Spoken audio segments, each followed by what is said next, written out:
When Kaikasi, as per plan of Sumali, reached Rishi's cottage, and she was standing very shyly, scratching the ground with her toes.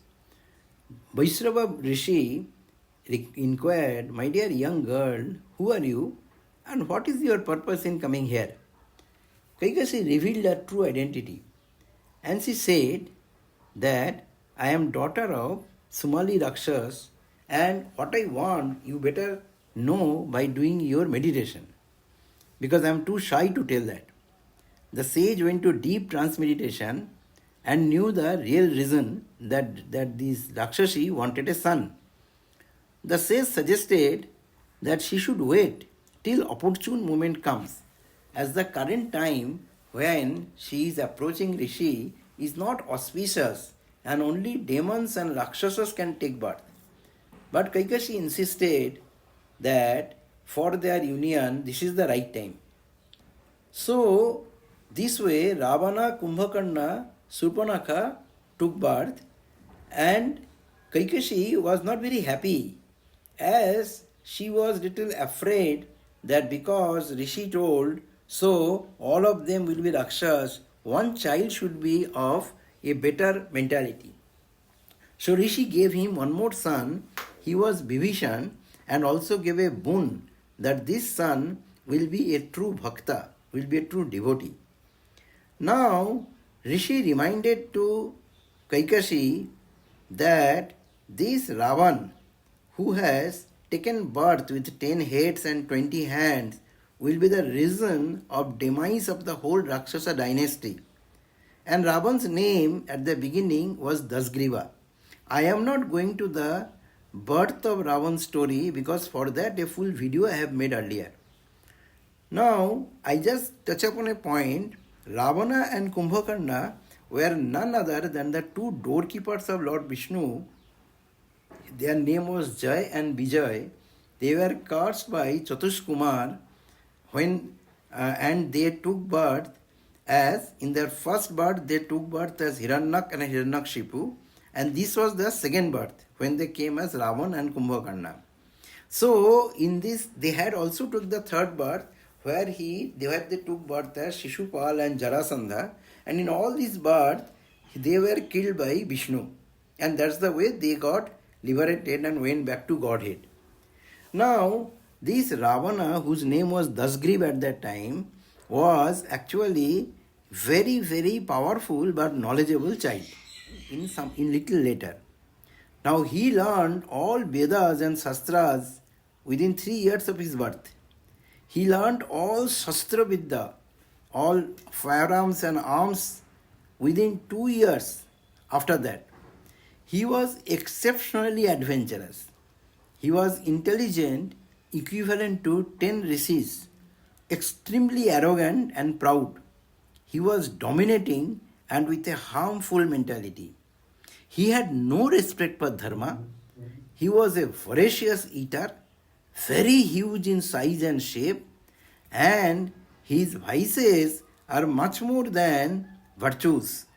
As we keep on telling in different videos, I have told earlier also that the difference between Devatas and Asuras or Rakshasas are, Devatas take shelter of Lord Vishnu. But as in Bhagavad Gita, Lord Krishna has said that there are certain kind of people who are actually Mudha or Maya Apohita Gyana. In 7.15 he has said, or people who have lot of demoniac character, Asurang Bhava Misrita, they do not take shelter of Lord Vishnu or. As we all know, Dasgriv did lot of austerity. Now the reason behind this was that as a child he used to be always compared with Kubera, his elder brother. And once Kubera came to see his father, then Kaikashi introduced him to Dasgriv. Dasgriv wanted to be as opulent like his brother. Their father, however, did not give that boon to him. He asked him to earn that opulence by austerity. Dasgriv did great austerity for 10,000 years at a place called Gokarna. He stood on single leg for the entire period without even a drop of water, and after end of each 1,000 year, he offered one head in sacrificial fire. When he was about to offer the last head, Lord Brahma appeared and asked for his wish. He said, I want to be immortal. But that cannot be given by Brahma. So, Brahma knew that he is of demoniac nature. So, he cannot be given immortality. So, thus he asked, you grant me immunity from death at the hands of Nagas, Daitas, Danavas, Asuras, Rakshasas, and demigods. He did not mention human and animals as he thought they are insignificant. In his own words, he said, there are no stronger than straws, so he didn't bother even. Kumbhakarna also did similar austerity and he wanted to ask for Indrasan. But Devatas were already very scared and they requested Devi Saraswati to make influence of Kumbhakarna and tell something else.